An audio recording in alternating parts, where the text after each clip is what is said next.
All right, welcome back to another episode of Path of Purpose. Today I'm here with Rachel Ackerman. Rachel Ackerman is the Director of People Operations at Barstool Sports. Welcome, Rachel. Thank you for being here on my podcast today. It's great to have you. Thank you. Thank you so much for having me. Oh, and I'm having technical difficulty already. Oh my gosh. Thank you so much for having me. It's all good.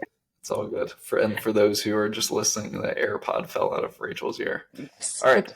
Anyway, so what would you say is like the common thread that has been a theme in your experiences leading to where you are today?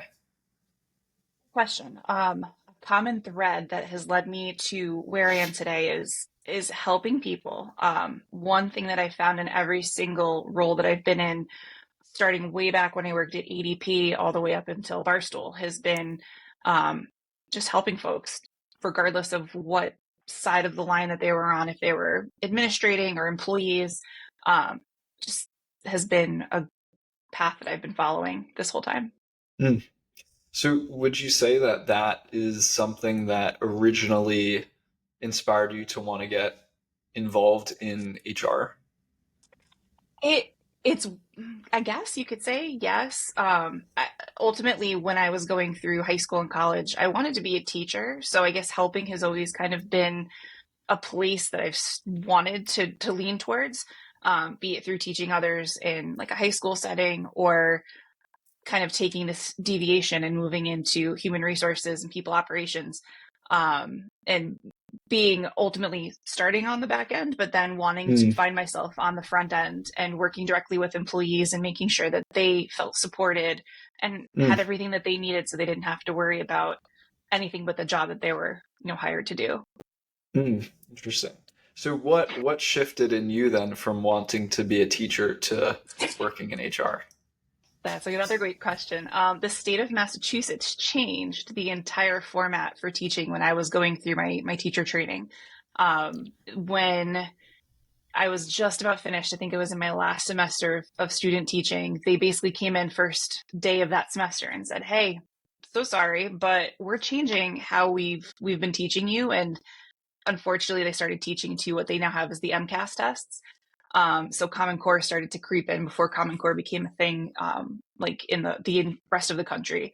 At that point, I got really disenchanted with it and very frustrated and said, you know what, I don't want to do this anymore. Like, I don't want to have to relearn everything that I've just, learned. And I felt it was really powerful what I had learned.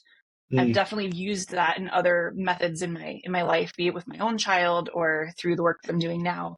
But ultimately found myself through some, meteoric universal shift into this path on HR. Wow. So at that point when you realized that it was going to be a different route to being a teacher, at what point did you say like, okay, this is what I want to do next? It it was weird. I think it was more I had my own kismet happening in my own personal life where I had met someone and moved and relocated myself totally. And at that point, didn't have a job. So I was kind of looking for something. And thankfully, had some good connections where I was able to get the job at ADP that I had started with. Didn't really see the direct link in the connection until I think probably well after I had left ADP and more into my time, even beyond the New York Mets, like when I was more into the tech companies. But now, retrospect being what it is and being in this world for a long time, almost 20 years, I definitely see it. I see how it all connects with each other. So walk me through how you're feeling then at this time, if you can remember. So you get to ADP and you're not a teacher now, and you're working in, what was your role at ADP at that time? So my role at ADP was on the customer service side. I was working more on the back end, helping clients when they would call in, ensuring that any questions that they had, specifically payroll focused, were being addressed. Any big problems that they had with maybe like quarterly tax. I don't know why this AirPod does not want to stay in. I apologize. Any problems that they had, I would be the person that they would call and say like, "Hey, I have these problems. Can you help me?" I hated that. I hated it so much because I wasn't able to um, use, I feel like, all my talents. So it wasn't until I Mm, had moved over to the New York Mets and been on the other side of the field that I was able to start yeah. like realizing what I was doing. So at that point, you pivoted to the client side. Is Correct. that the correct terminology? Okay. And Yeah. so what about being on the client side did you feel like clicked more for you versus the other position? Yeah, I think that's where I felt like I was really able to start helping people. Aside from it being just Mm, a fun job, like working for the New York Mets, it was, one of those roles where you're like, oh my God, I work for this amazing company and the people I was working with was just incredible.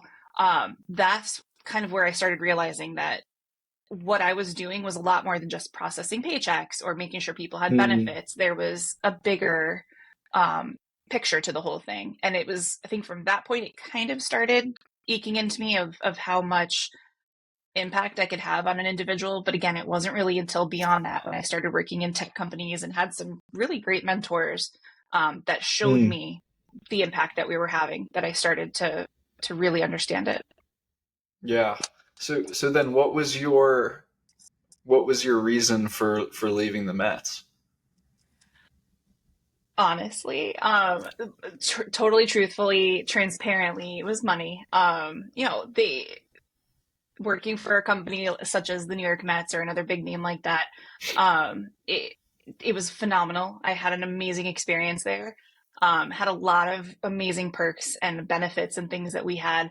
But ultimately, Hmm. I was getting to a point in my own personal life where I needed to take the next step up, and there was really no place for growth for me at that point. Yeah. And growth leads to more money. So, Yeah. um, yeah, I made the choice to take the step back. I moved into I think that's when I moved into healthcare for a moment. I can't remember my own resume at the moment.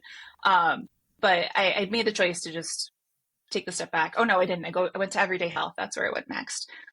So health media company. Um, Hmm. yeah. So at that point, you had an idea of what you liked and what you wanted to do. So was there like, go ahead, go ahead. Yeah, I kind of did. It really wasn't until I had started at Everyday Health, was there for about a year before the company became acquired. And it wasn't until the company was acquired and I moved to their parent company that had acquired us, Ziff Davis, that, and not only that, but had met my mentor. His name is Savio. Hmm. Um, and wasn't until that point where I had realized, I think, a lot of what I could bring. And he was the one that opened my eyes Hmm. to, you can do more than just payroll and, a little bit of Yeah. benefits that I was doing. So he was the one that opened this door up and said, hey, you could stop here and kind of be at the ceiling. I'll put my hand the other way. You be Yeah. at the ceiling and not be able to grow yourself anymore and just kind of keep doing what you're doing every day, or open up this door and you have a whole new world of compensation and other like Mm-hmm. systems and other things that I was becoming familiar with. That's when it started to kind of click with me that there's a lot more that we do in the people operations, the HR space Hmm. that impacts folks directly. Um, and it started to kind of like hit me that there was a lot that I could learn and be more functional at to help others. Yeah. Yeah. Yeah. It seems like you became aware that there were more things that you could be learning to be able to help more people. Yeah, no, it's that's absolutely true. It was Savio saying to me, "Hey, you have all of this background, you have this knowledge, you're good at it. Like I'm not, not to toot my own horn, but like I was good at it.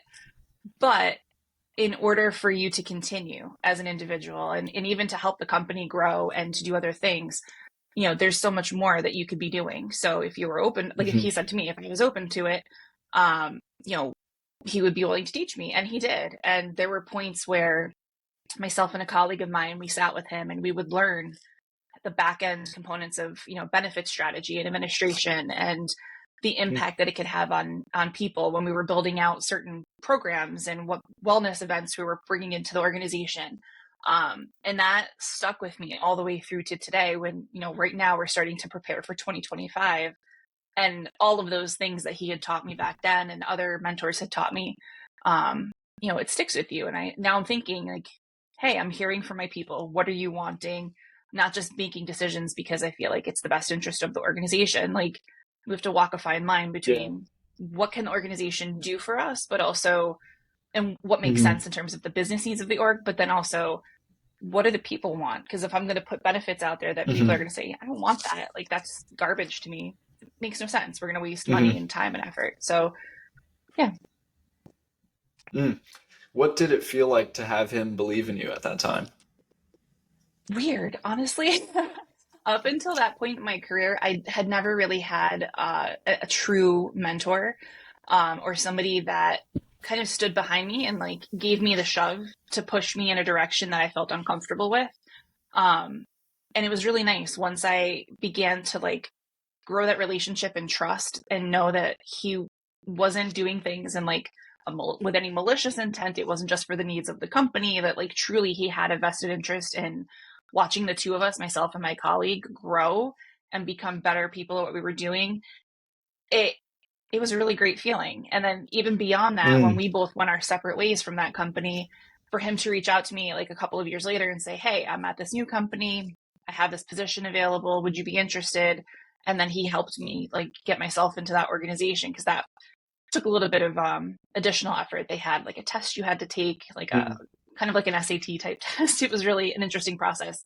But for him to even show a vested interest in that, to say like, hey, I want you to come work with me again, bring all of the tools that you've learned between when I worked with you and now, Mm. um, and into this new organization, it was a great opportunity for me to grow even more and be more uncomfortable. He kept pushing me into situations where I was just not comfortable, but it ultimately was like the Yeah. catalyst that I needed to become a better person, what I do. Wow. Wow. So is that how you got to your current role at Barstool? So from that point, I had made the decision to move to CB Insights, which is the role just before Okay. Barstool, which was another amazing opportunity that taught me Mhm. a lot with a bunch of really great mentors. And then from there, after going through the COVID times and being through work from home, are we going back? What are we doing?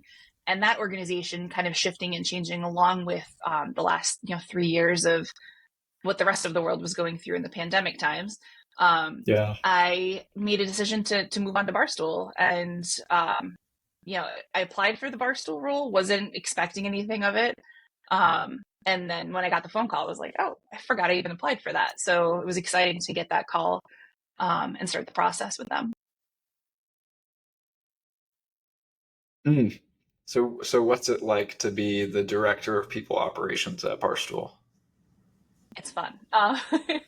It is a wild ride. We are virtually running two different types of companies. It's um, there's the business side, the side that I live on, where we have our finance and our legal and our people and our sales and all of the back end components that you really don't see in the forefront. And then we have everything that you see that's on content, on social media, on TikTok, on YouTube, all of those channels.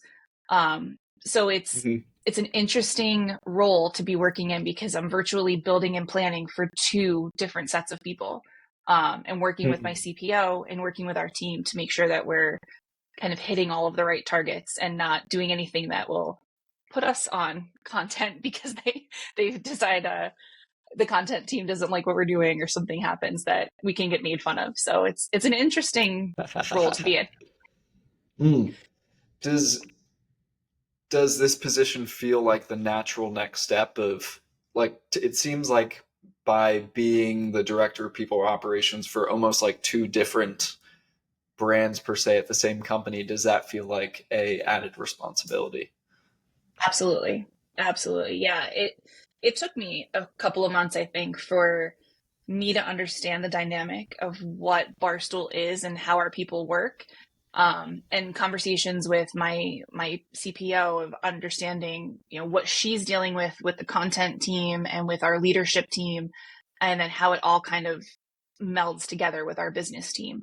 Hmm. So it's definitely a bigger responsibility than I anticipated, I think, when I took the role. Yeah. In what ways do you feel like it's called you to grow as an individual? A great question. I think this job is forcing me to think about all the things in my role and within the company in a different light. So where I used to come at different tasks with a very logical, compliant background of, this is the way we have to do things. And not necessarily this is the way we've always done them, so we should continue. I'm always looking for ways to Hmm. grow and change. But just having more of a logical, set in stone type of approach, this company has forced me to break that thinking and Mm. that train of thought. Because now it doesn't work that way. Like we can't always just say, oh, everything fits in this cookie cutter mold. Let's just Yeah. run with it. Now we're thinking of performance management and how do we run that for the business team that's, looking for it. They're asking for it. They want to understand how career progression works versus our content team that's not a focus for them. They want to just focus on their content, make, the Hmm. social media that they're making. Um, there's no thought of career progression for them. So there's that piece, but then there's also things like benefits because we have employees on both sides. So how are we building our perks, our benefits, our programs that suit Mm. everyone in that world as well? So it's a lot of kind of breaking my initial train of thought on a lot of things and um, kind of taking a couple steps back and looking at the broader picture to develop the new approach of how we're going to handle certain things. Mm. Yeah, it seems like it really forces someone who's in your position to really think outside of the box of traditional practices. Right. That's right.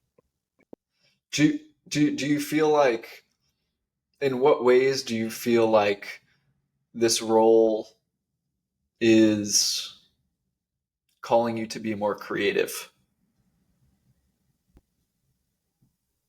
In what ways do I feel like it's calling me to be more creative? Is that the question? Yeah, in terms of like, I'm not too familiar with like HR policies, but are there ways in which you feel like you can be creative in implementing either new policies or in uh, just having to deal with two brands? Just because it seems like it's something that hasn't been done a bunch before. So, are there ways in which you feel like it's calling you to be creative? Absolutely. Yeah, there's definitely like a very fine nuance in terms of the approaches that we take. I think it's more like the communication and just how things are laid out for both of the groups. Hmm. And then understanding like what components of our world are we actually implementing on both sides, Yeah. because it sometimes doesn't make sense for us to proceed with something on the content side because it either doesn't apply to them, they're not interested in it. It just doesn't make sense, and still trying to measure and make judgments for the business team where things do make sense in traditional Mm. corporate nature, even though we're not the furthest thing from corporate. Yeah. In what ways are the communication different amongst like the two different divisions? Um, that's a great question. We definitely have different different email chains for both of them. Um, it varies. There's some things that like compliance driven where we have to just status quo for everyone, and they hate my guts because I'm bugging people for 6 months to get things finished. But depending on what it is that we're communicating, like if it's something like performance management, like we're doing annual reviews and it just doesn't apply, we just don't include the group that doesn't, excuse Hmm. me, it doesn't apply to. Um, Hmm. and if it's something that it does apply to the content team, there are instances where our team will sit down and we'll kind of be more creative with how we're writing communications and we're putting things forth, because and we also have to think about how we're sharing it, like what medium we're sharing things out to that group too, because not everybody reads email. A lot of them don't even check their email. So I've gotten some folks on our content team, for instance, that say, hey, just text me. And I'm like, oh, I Hmm. wonder if we could like create a text chain just for that group and have Hmm. communications for them just go that way if that's the way most of them are going to take information from us.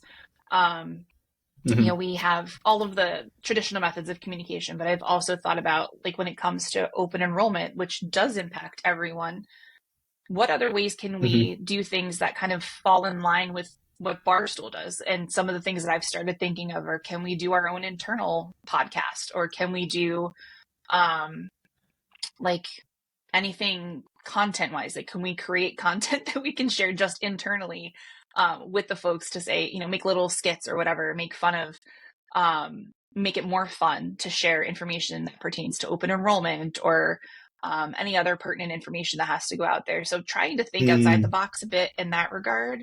Hmm. Um, Something that we might try for this year, but we still need to talk about it internally. Wow, it seems so um, ahead of like the rest of like where HR is. Like when I think of like HR, I think of like just standard policies. This is the way it has to be done because this is the way it needs to be complied with, and not being dynamic and shifting to the type of people that you're working with. But it sounds like you're really finding different mediums to be able to work with like the different sides of the business. Yeah, I think HR in the traditional sense that we've known it since like our parents and our grandparents were in the workforce way back in the day. I think it's changing overall, and I'm grateful to be in a position, especially at Barstool, where I can be a little more unconventional with how we approach things, because I feel like it gives us the advantage to kind of be at the forefront of how Hmm. what I now consider people operations is changing, and how we're becoming more, Yeah. um, more of like, not, I hate saying a seat at the table, but being more um, involved when it comes to decisions and ensuring that we have a voice when we are making those decisions internally for the organization and how it impacts our people. It's Mm. less, here's your onboarding paperwork, here's your open enrollment packet, here's your 401k. And it's Yeah. more, what kind of career progression are we looking at? Like, where does somebody want to go out of college through the workforce? How are we training them?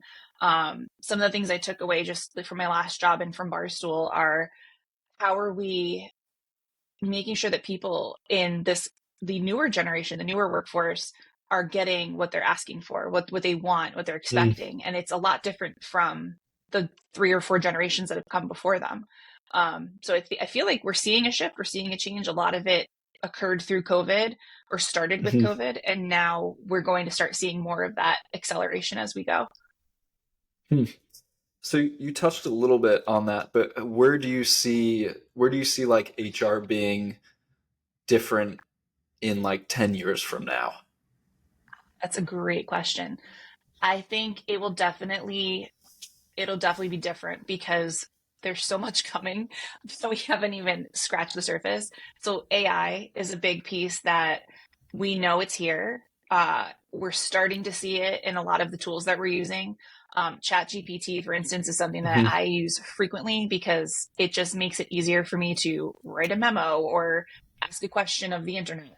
Um, a lot of the tools that we work with, a lot of our vendors are starting to implement AI chatbots and things that are making it easier for us to get the information that we need at a moment's notice. Don't Hmm. have to wait for somebody to get back to us. Um, so I Hmm. think AI is definitely going to have a big impact on what we're seeing and the change for people operations and HR in the future. I also think what I was saying with generational changes, we have, I think there's about to be 5, or there currently is 5 generations that will be in the workplace. It's not, like I was saying before, it's not the cookie cutter. Here's your onboarding. Here's your paperwork for 401k. It's not that anymore. It's so much more than the transactional nature that it used to be. And because we Yeah. have kids that are coming out of college into the workforce that are expecting so much more out of their employment, Mm. how are we ensuring that we're meeting those needs for them?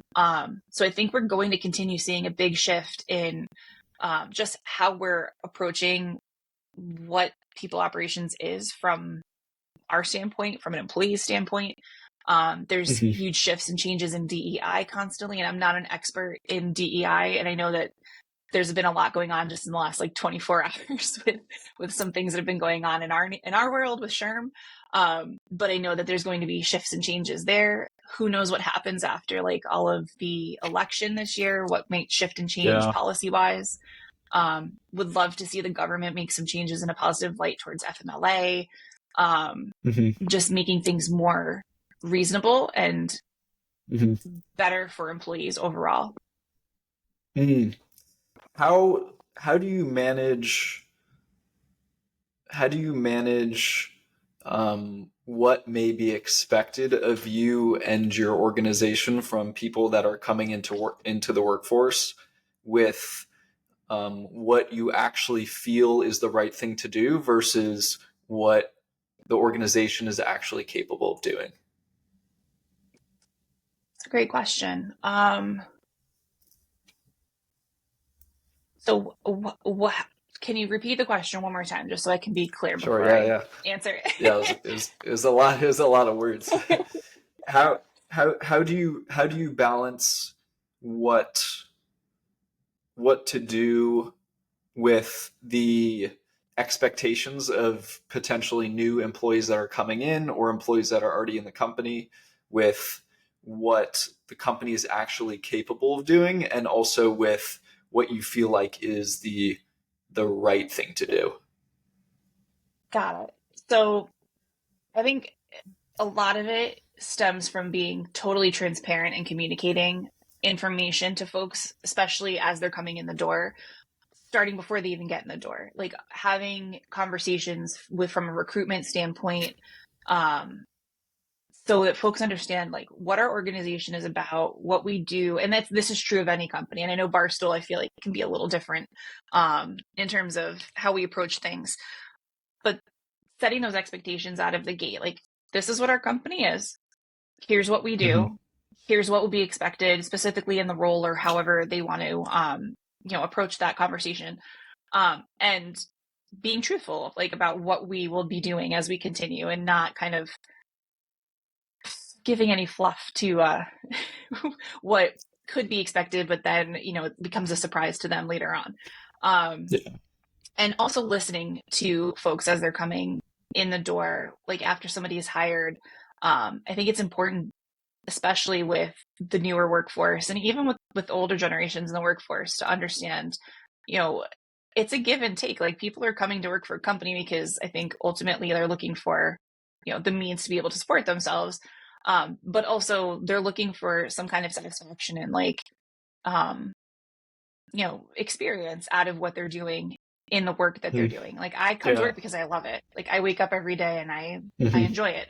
Um, in terms of like what the company expects, again, I think it all kind of goes hand in hand, like having that conversation up front to create the expectations from the very beginning, because then somebody can say like, you know what, your values don't align with my values. um it's just not going to be for me, and it's Yeah. okay to walk away from something if it's not for you. Like Barstool's not for everybody, and that's okay. Yeah. Just like Google's not for everybody because they have certain expectations right out of the gate. um Mm-hmm. so I think it's just making sure that that priority of meeting each other before you even start the relationship, um, and being clear about what it is that the company wants is extremely Mm-hmm. helpful. Mm. What's the culture at Barstool like? The culture, it's interesting because I think people see what they see on social media on all of the different channels, and they go, wow, I can't believe you work for Barstool. Like that's a crazy place to want to work. um it's It is and it isn't. Behind the scenes on the business side, it's very status quo. Like we come in, we do our job. Obviously, we're dealing with some different things that we like, having to deal with two different types of employees, like our business side and our content side, makes for some interesting conversations and challenges. The content team, like they do some fun stuff in the office. We try to keep it like very light and fun when we're in there. I think just recently we had, I don't know if it was an intern or somebody downstairs had an idea to have somebody else get into like pool full of bananas, and I didn't know what I was walking into, and had to go ask somebody a question and was like, oh my God, what is happening to me? So there's some chaotic stuff that happens from time to time. Um, a lot of big personalities in the office. Like, if you go onto the floor where the content team is, you never know what you're going to see, what you're going to expect. What talent that might be coming through the office. We have people come in all the time for the various podcasts. So I feel like ultimately it's a really fun environment to be in. But ultimately we're getting a lot of, stuff done, and we're doing a great job at it. And I don't know, it's a phenomenal place to be, in my opinion. Cool. What where do you see yourself in like 5 years down the line? Good question. I hate those questions because, like, I don't know, I could be going up You Mount don't have to Everest one answer. day.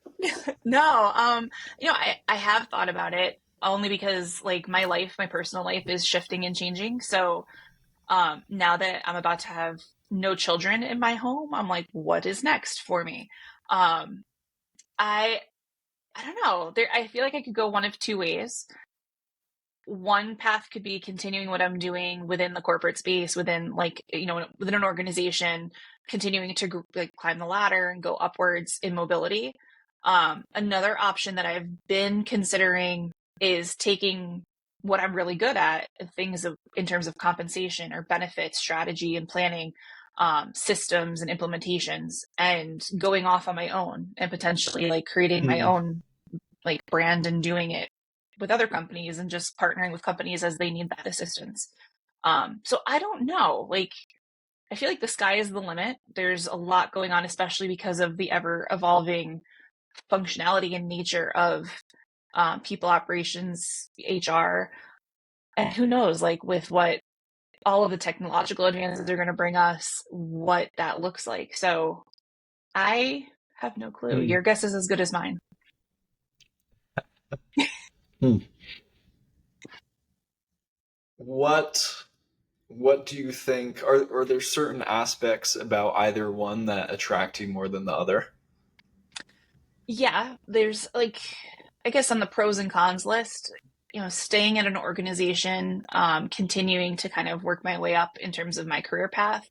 I feel like there's a lot of safety in that. Um, Hmm. you can know that you're getting up, you have a job every day, you're doing something, that paycheck is normal, versus Yeah. going kind of off being more of a fractional HR functionality while you're working with one client, and you may have like something built once that project's done. If you have nothing else in the pipeline, like, what's next? But it also then Mm. offers you a lot of flexibility. So there could be instances where, I make my own schedule and can say, okay, I'm going to do these 3 projects in the first quarter of the year, or maybe the first half of the year. And then once those are Yeah. done, I'm going to take a month off and I'm going to travel. And then I'll come back and I'll pick up the next project in July. Um, so I think there's pros and cons with both. I think going fractionally, it terrifies me to a degree because of a lot of the unknown. And I'm just so accustomed to being in a regular position at an organization.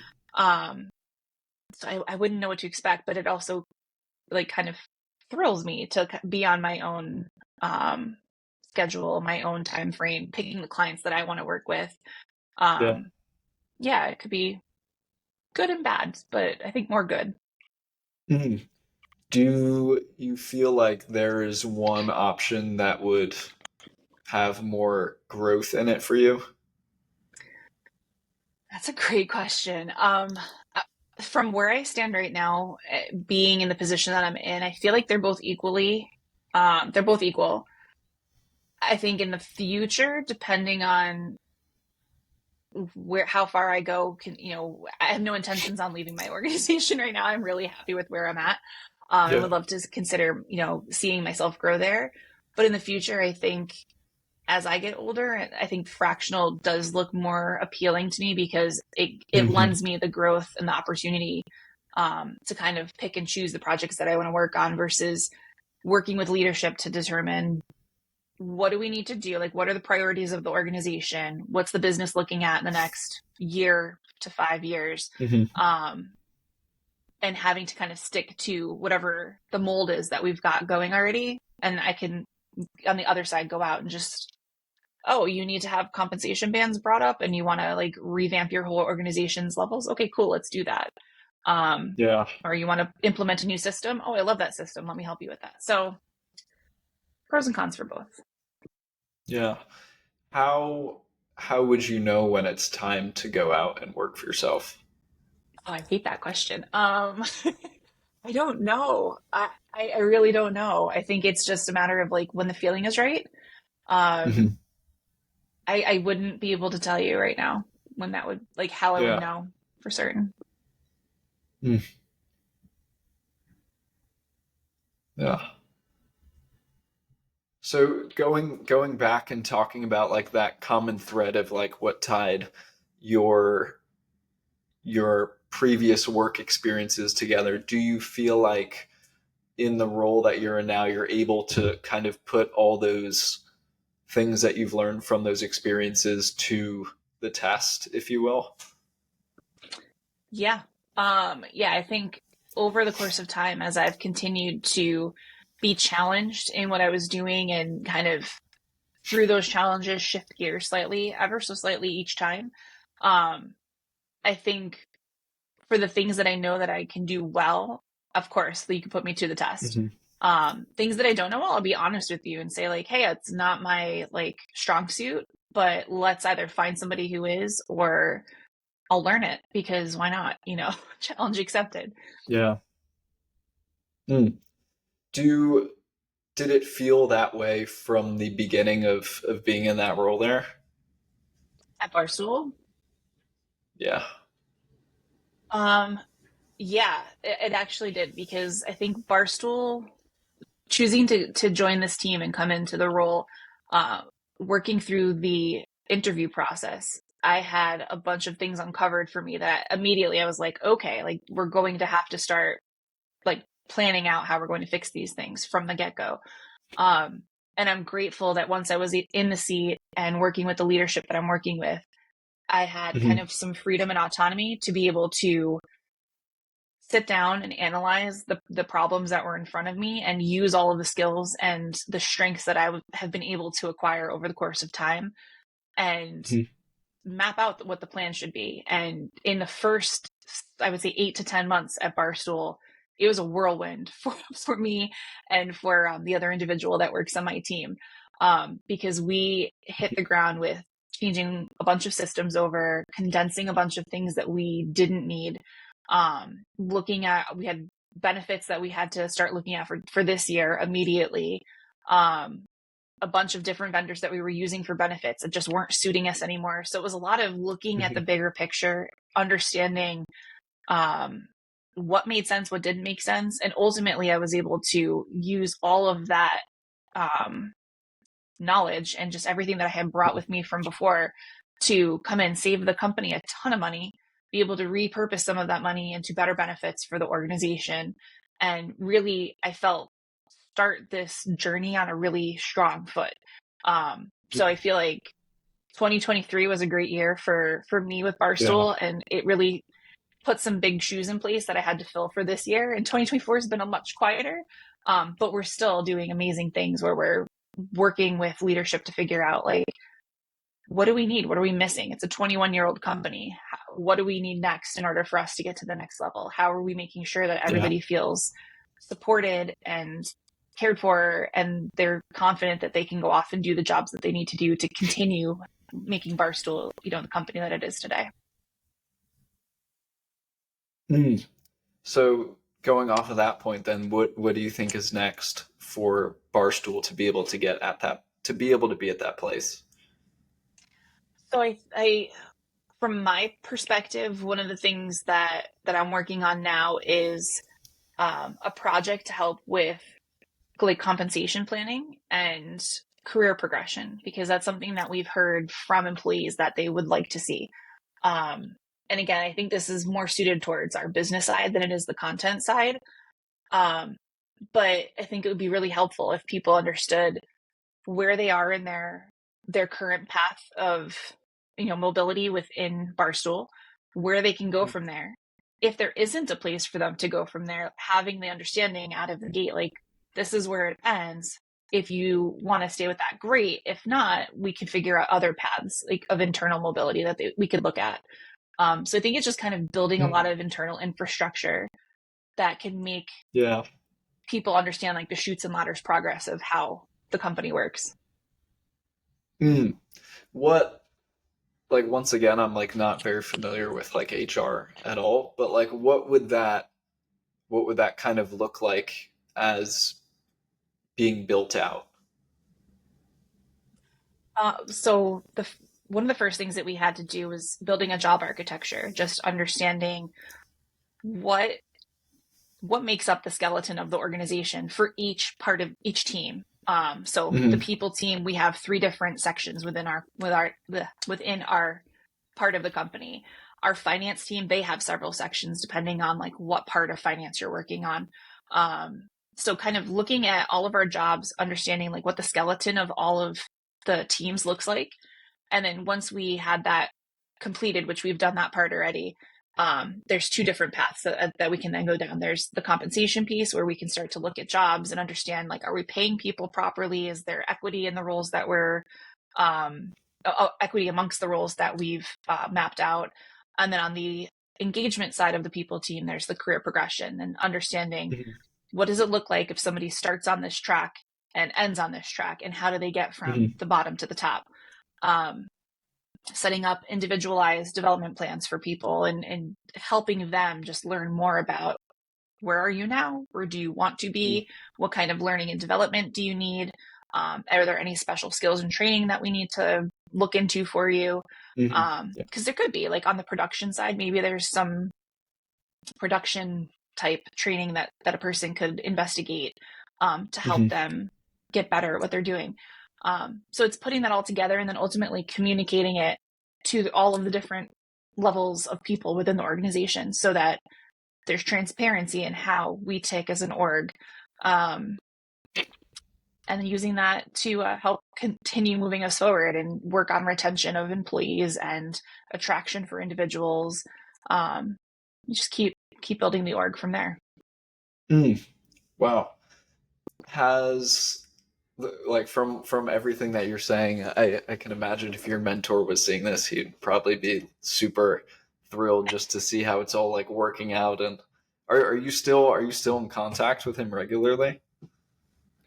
I am, yes. So that particular mentor, I have two really great mentors that I've worked with over the last, I would say, 6 or 7 years. We speak not as regularly as I would like to, but we definitely keep in touch. That Hmm. particular mentor, we have like a whole group from when we were at the company that acquired us, and we've all stayed in touch with each other, wish each other happy Wow. birthday, and just follow each other's lives and make sure that we're all doing good. Once in a Mm. while he'll send me like, hey, here's a new job you should check out, and I'm like, I'm good, but thanks. Everything's good. Wow. What is the role of that sort of mentorship? Like, do you see that play out internally at Barstool on either of the two different sides? um yeah, I mean, there's definitely mentorship that's happening throughout the organization.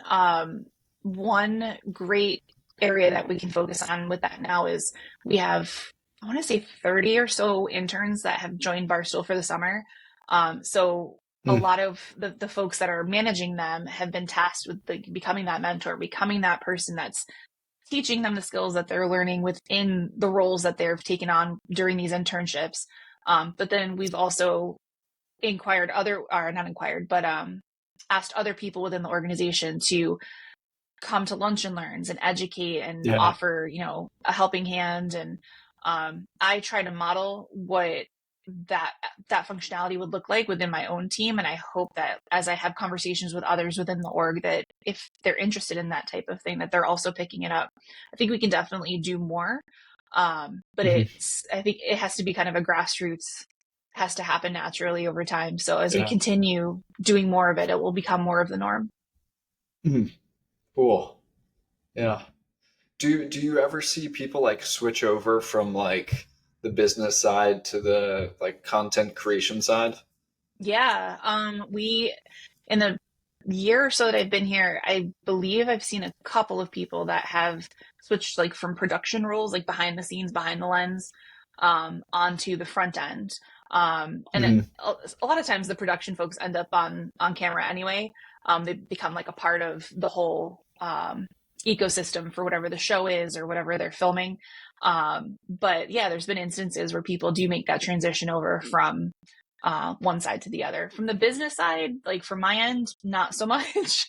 We're kind of, I think we're a little too stuffy for content sometimes. Um, no, we're, we all have our things that we're doing, and we're really focused Yeah. on, be it the financial or the legal or whatever we're doing. So from that end, not so much, but production Yeah. and content, I see it happen. Hmm. Yeah. Huh. What advice would you have for your self like 20 years ago? 20 years ago. So literally as I'm starting this career, definitely to listen, listen Mm, more, stop talking so much. There are times, in my career where I thought I knew everything, and I thought like, let me just do because I know how to do it, or I do it better. But I should take a step back and let other people do or learn. So that would be some advice that I mm, would have given myself 20 years ago. mm. Yeah. Cool. All right. Well, on that note, I'd like to thank you for coming on. It was a pleasure to speak with you and meet you, Rachel. So thank you for coming on my podcast. Thank you so much for having me. I appreciate your time.